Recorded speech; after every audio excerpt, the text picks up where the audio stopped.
Babysitting choice sparked family outrage as I refused to watch my sister's uncontrollable child, prompting her disrespectful scene at my door. I'm a 23-year-old child-free woman, if this is needed for the story, and my sister is 30 with a 4-year-old son. She's a single mom, ex-husband is not in the picture and has no contact with her or the kid.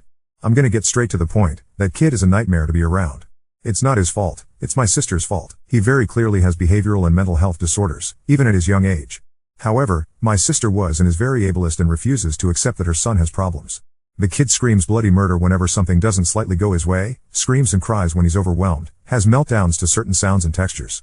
Like I said, I don't blame the kid for these issues, but my sister refusing to get him treatment or help makes the kid a nightmare to be around. So, as a result I don't babysit the kid when my sister asks, more like demands, I do so.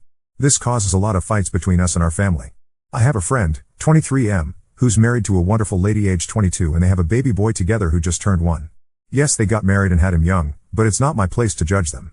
This past weekend they asked me to babysit for them, and I agreed for a few reasons. Their kid is calm, well-behaved, and a general good kid/toddler/baby to be around. I love babysitting him. Also, they asked me nicely and understood that I might say no because I'm child-free.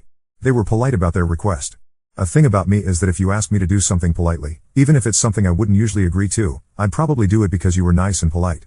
So for these reasons, I happily agreed to babysit the boy. My sister also asked me to babysit her son that day so she could have a day to herself, and I refused and told her I was already babysitting for my friends. She was pissed, to say the least.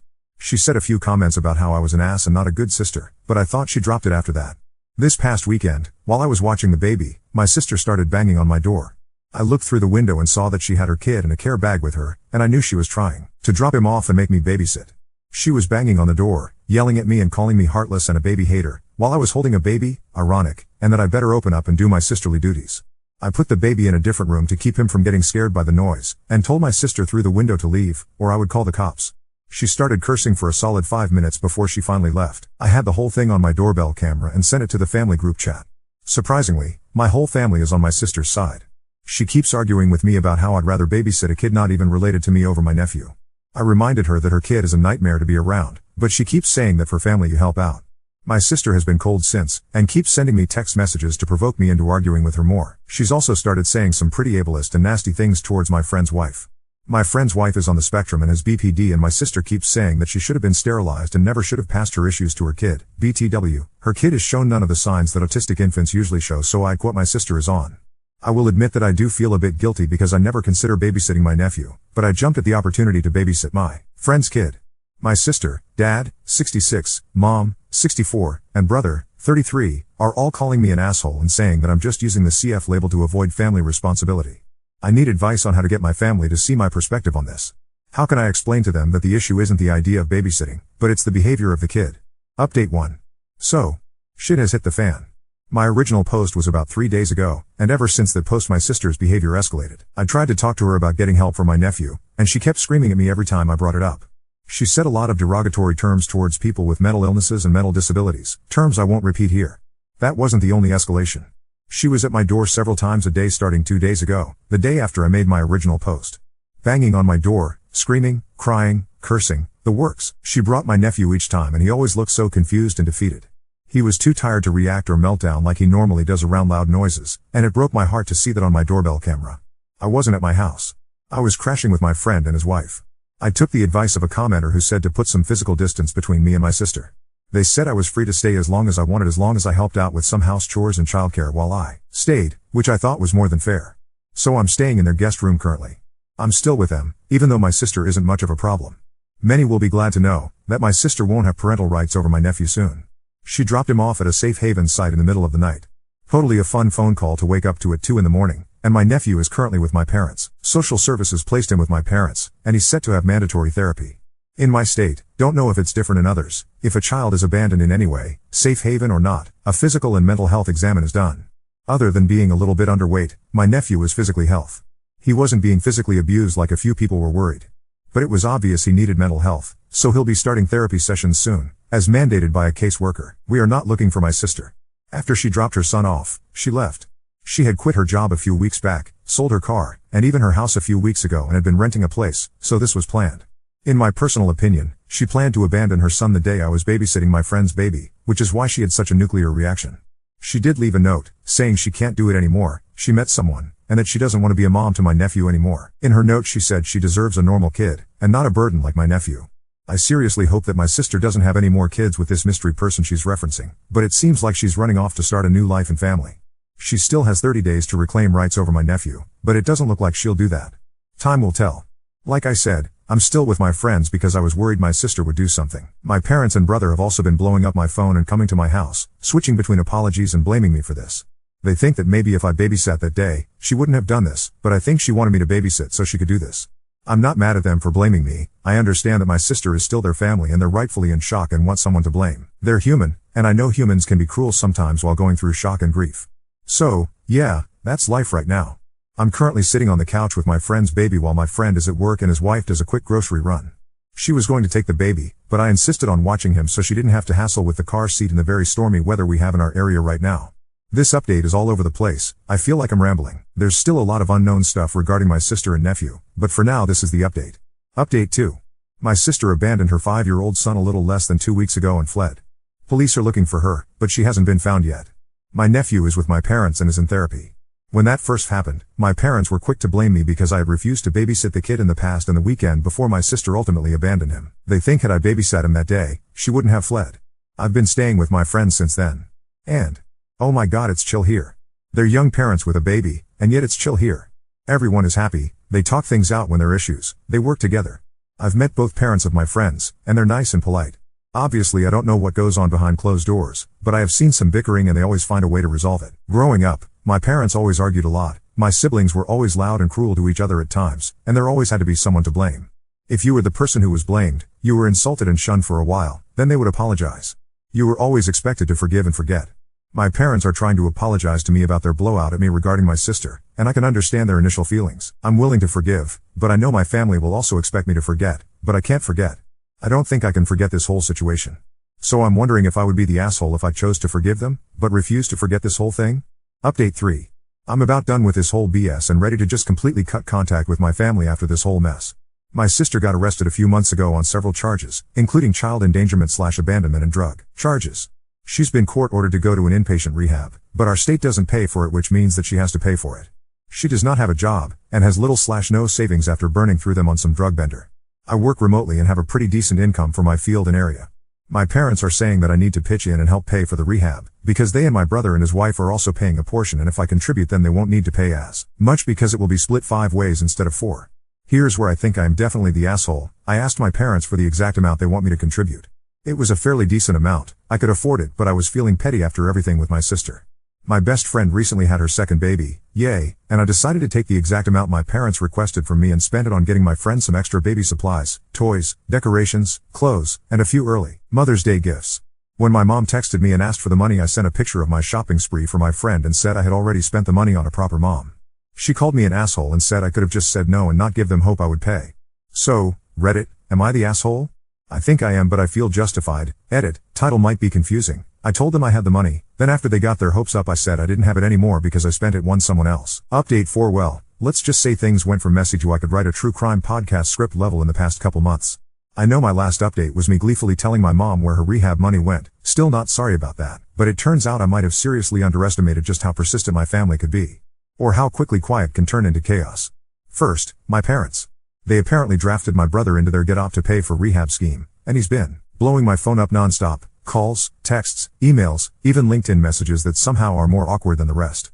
I blocked, muted, ignored, until he started showing up at my friend's place, where I'm still staying, because why move out from somewhere calm and beautiful when your own place is either being staked out by your parents or full of residual stress energy?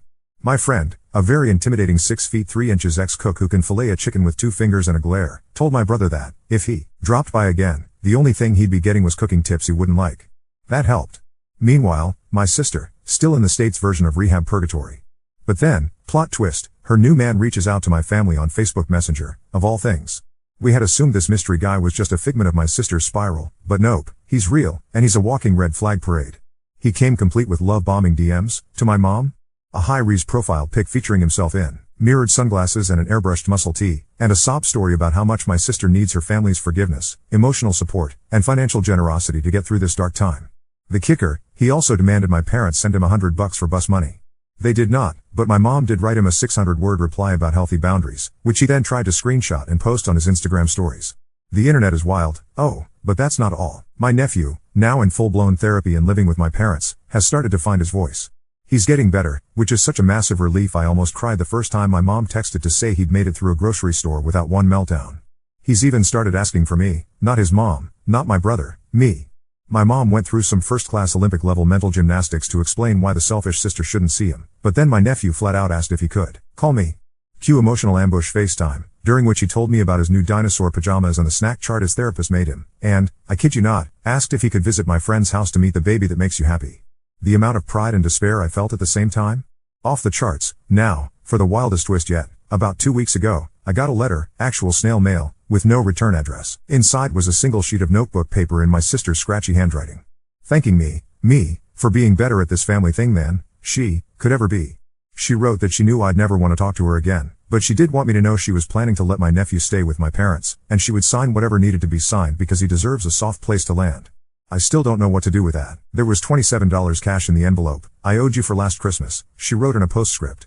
So, here's where I'm at right now. My sister is limping along in court-ordered rehab, mostly broke and for once showing a sliver of insight.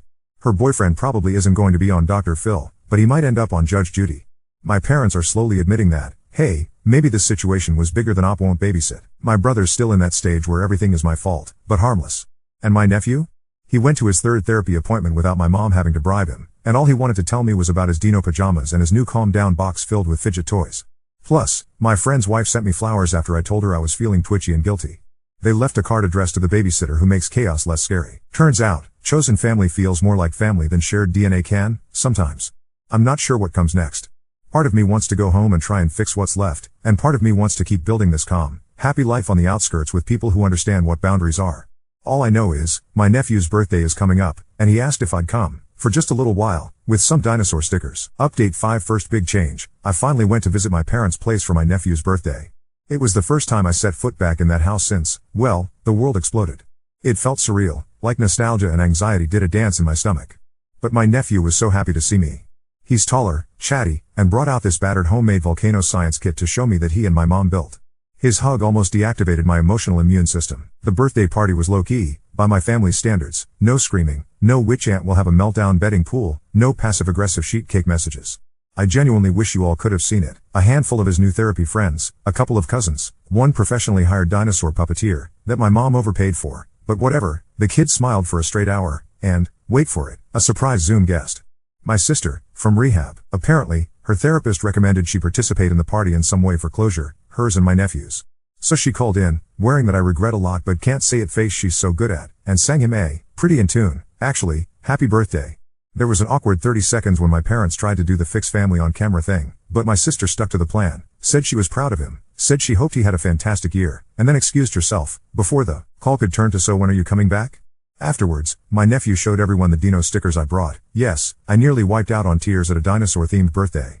Now, on to the second bombshell. The man, aka my sister's boyfriend, managed a cameo via FaceTime. Swear on all that is holy, he was dialed in from the break room of his new job. My mom checked, it's real. He apologized, yeah, you read that right.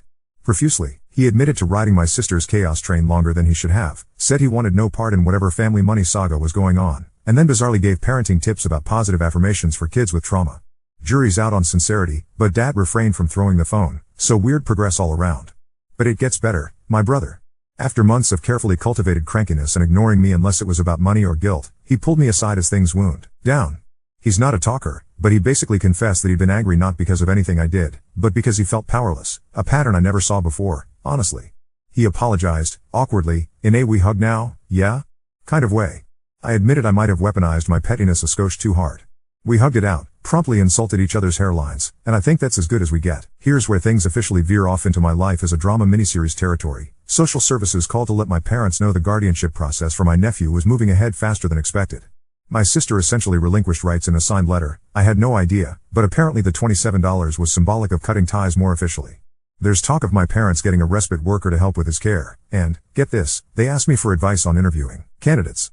Like, you're the only one who listens to those boring boundaries podcasts, can you help us vet someone solid? My answer, hell yes. My nephew deserves the calm. Meanwhile, I've started seeing a therapist myself. Yes, the irony of needing therapy after all this was not lost on me. I realized every family call, even simple stuff, made me feel like I was standing on a trapdoor. But I'm learning boundaries aren't just things you demand once and then forget about. They're daily practice, like brushing your teeth or refusing to loan your mom cash for rehab facilities, no matter how artfully she spins a sob story. And the best part, honestly, is the new routine my nephew and I have started. Every Saturday morning, we FaceTime over breakfast. Sometimes he just makes dinosaur sounds at me while I sip coffee and my friend's baby, now toddling, chases their dog in the background.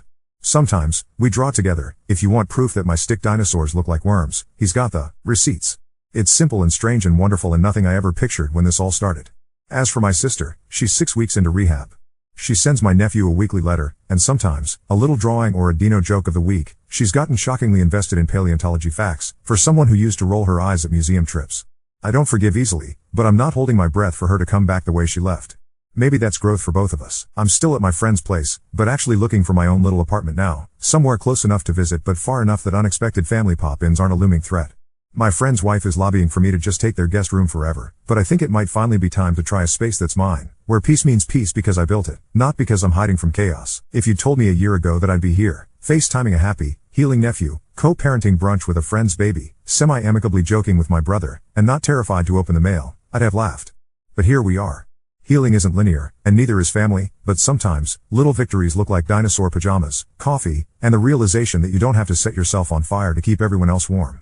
So, that's the latest. I'm not sure what the next update will bring, hopefully more boring, steady progress. And, for the hopeful among you, yes, I did buy my nephew a giant, plush T-Rex.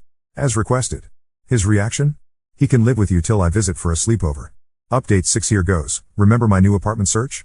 Well, I found my own place, a sunny, quirky walk-up with mismatched tile, original hardwood, and exactly one rickety old ceiling fan that might be sentient. It took a while. The rental market is a cryptid, but I moved in midweek with the help of my nephew, proudly carrying pillows, my friend's family, potluck pizza on the floor, and exactly zero help from my family of origin. My choice, at first. I wanted to make this a milestone for myself, not an invitation for old resentments to haul boxes in behind me. But family, being what it is, refuses to stay neatly compartmentalized for long. I barely unpacked my socks before my mom called with a little situation. Turns out, my nephew's school flagged some behavioral regression, outbursts, big sad days, resistance to transitions. Nothing unexpected. Transitions are hard, his therapist says, but it set the grandparent panic meter to DEFCON 2.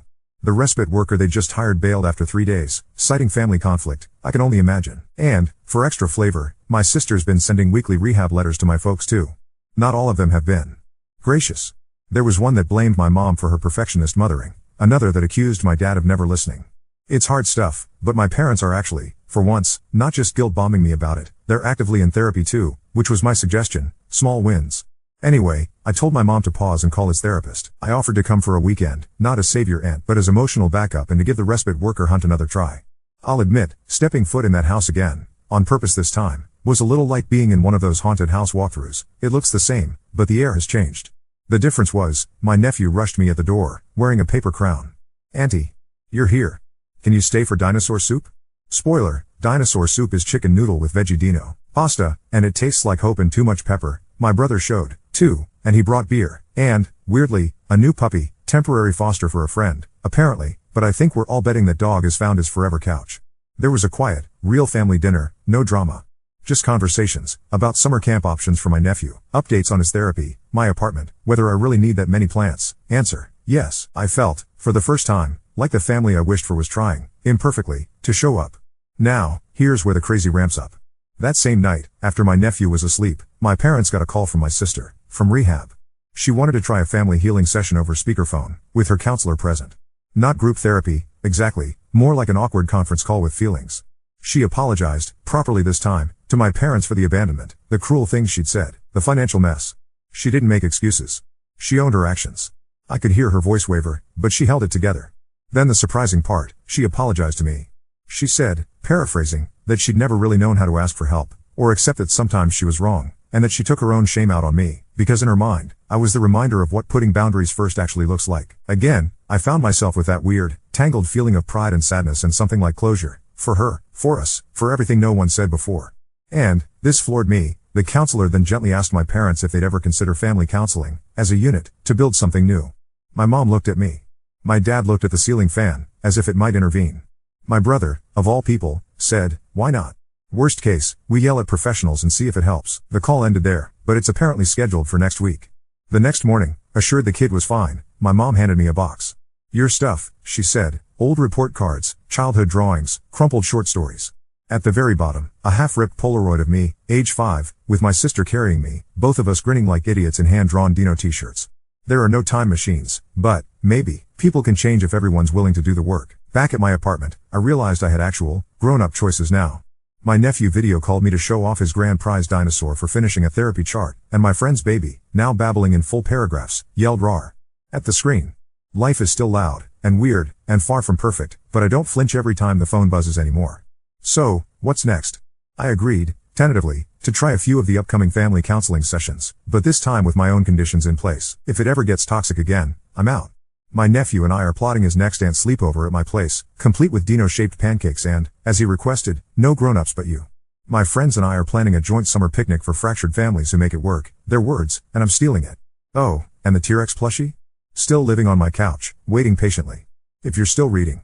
I'm honestly not sure what I'm hoping for now, except maybe to keep choosing my own peace, my own boundaries, my own family, by birth and by choice.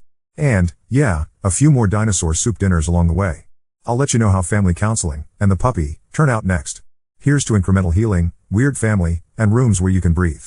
Update 7. So, for everyone invested in the fate of the puppy, he's officially a permanent member of the family. My brother, after weeks of swearing he was just fostering, caved after my nephew started drawing pictures of the pup sleeping in his forever bed at my brother's house. Apparently, Puppy had the same nervous stomach at drop-offs as my nephew, trauma bonding in real time. He's now named Pickles.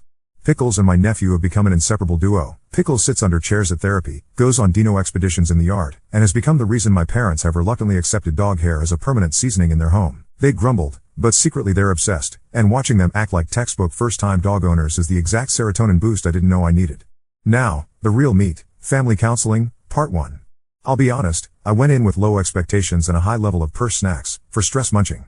The whole group, minus my sister, still in residential treatment and only allowed supervised family contact for now, made it to the therapist's bland office and awkwardly perched on various chairs and ottomans. The therapist started with ground rules: no shouting, no finger pointing, please refrain from assigning blame for world events to each other, and I watched my dad visibly restrain himself any time my mom got close to the just say sorry line she likes so much. But, here's the shocker, it wasn't a disaster. Maybe it was time, therapy, or just total exhaustion, but when my parents tried to say their piece, again, I saw something click for both of them. My mom talked about the guilt she carries, not over my sister's choices, but about making me the official responsible sibling for years. My dad, in his gruff way, admitted he never learned how to ask for help, and how he resented anyone else doing so. What came next floored me. My brother actually spoke up. Normally the king of silent grudge, he said it outright. I spent most of my life thinking Op had it easy, but maybe I was just mad everyone dumped on you so I wouldn't crack. I didn't know if I wanted to hug him or throw a pen at him. Maybe both. The session ended with the therapist encouraging each of us to come up with one boundary and one hope. I said my boundary was no more surprise pop-ins or demands for money, and my hope was more dinosaur soup, less drama. We all snorted, but it felt good, for once, to be silly and real at the same time. Afterwards, my nephew, who'd been on a short walk with Pickles and the respite worker nearby, zoomed into the office and insisted on giving everyone a friendship bracelet he'd made. Mine is an epic, glittery green and yellow thing with the word "rawr" spelled out in letter beads. My brother's says chill. My mom's, brave. My dad's, for reasons no one will ever fully explain, robot grandpa. He cried a little when he got it, but covered it with a cough. We scheduled another session. This time, my sister will call in. I'm terrified, to be honest. I've forgiven some things but not others, and the idea of her talking to all of us at once dredges up every fight and, frankly, the worst of our family history. But here we are. I have veto power to leave or hang up if I need to, and everyone agreed without so much as a sigh. Now for the less dramatic but strangely devastating part, my first solo night in my new place. It was stormy, and I'd have given anything for a "hey, you wanna crash with us?" text from my friend. Instead, I unpacked, lined my windowsill with houseplants, and didn't freak out. The next morning, my nephew FaceTimed me, Pickles barking in the background, while he ate breakfast. He asked if I was lonely, then immediately offered to bring over his T-Rex plushie to protect me. I told him I'd keep it on standby for his next sleepover. And then, this actually made me laugh out loud. My mom texted me a screenshot of the Gentle Parenting Instagram page she'd started following, the one I'd recommended a year ago. One tiny step for the woman who spent my whole childhood impervious to therapy memes, one giant leap for generational growth. My friend and his wife brought their kids over for apartment warming pancakes. We sat, ate way too much, and toasted, with orange juice, to boring, which, after everything, feels like the most radical kind of joy. As for future plans, my nephew's summer camp welcomed him, and the director emailed my parents praising his empathy and unique dinosaur expertise. My brother's considering adopting Pickles, outright. My sister's halfway through her treatment and, for the first time, writing more letters to my nephew than to my parents, actual jokes enclosed, not just apologies. And well, I'm still growing roots, one weird, wobbly day at a time. Final thought, when the therapist asked, "What do you want your family to look like in a year?" I didn't have a perfect answer, but I kept picturing that dinner table, full of dino pasta, mutt fur, much too loud laughter, and, somehow, real peace. We're not fixed. But for the first time, I think we're at least not broken in the same old ways.